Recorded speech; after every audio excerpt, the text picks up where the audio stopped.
I've worked as a nurse in multiple hospitals and facilities. Before my current hospital, I worked at a geriatric hospital 30 minutes from my house. Although I had experience with older patients, this particular night would be different. It was my second to last shift at this hospital, and I was assigned to the Alzheimer's ward for the graveyard shift.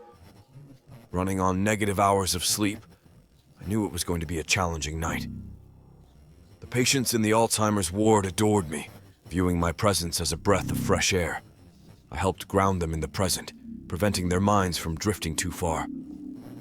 Among the patients, Lena stood out as more restless than the others. She repeatedly mentioned hearing voices and seeing a man dressed in black in the corner of her room. As the night progressed, I dealt with various patients, but Lena's restlessness persisted. She expressed fear of the voices and the man in black. Despite feeling uneasy, I tried to calm her without resorting to turning on the TV, out of consideration for other patients. Holding Lena's hands, I reassured her that she wasn't alone and encouraged her to relax. Once most patients were asleep, time seemed to move in reverse. Around midnight, while in the linen room, I heard a noise in the otherwise quiet space. Startled, I felt a hand on my shoulder, but when I turned, there was nothing there. Unnerved, I resumed my duties, only to fall to the floor later, startled by a man dressed in black smiling through the glass of the door.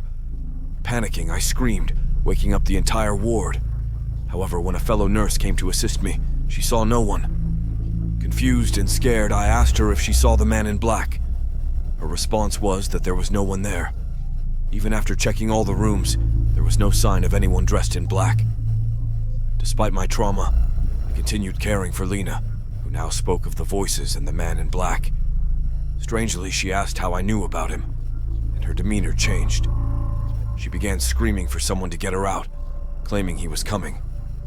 The experience deeply disturbed me, leading me to request that my next shift be my last at that hospital. The head nurse responded sympathetically, understanding the distress caused by the unexplainable events. I had never experienced hallucinations or similar issues, making this encounter profoundly unsettling.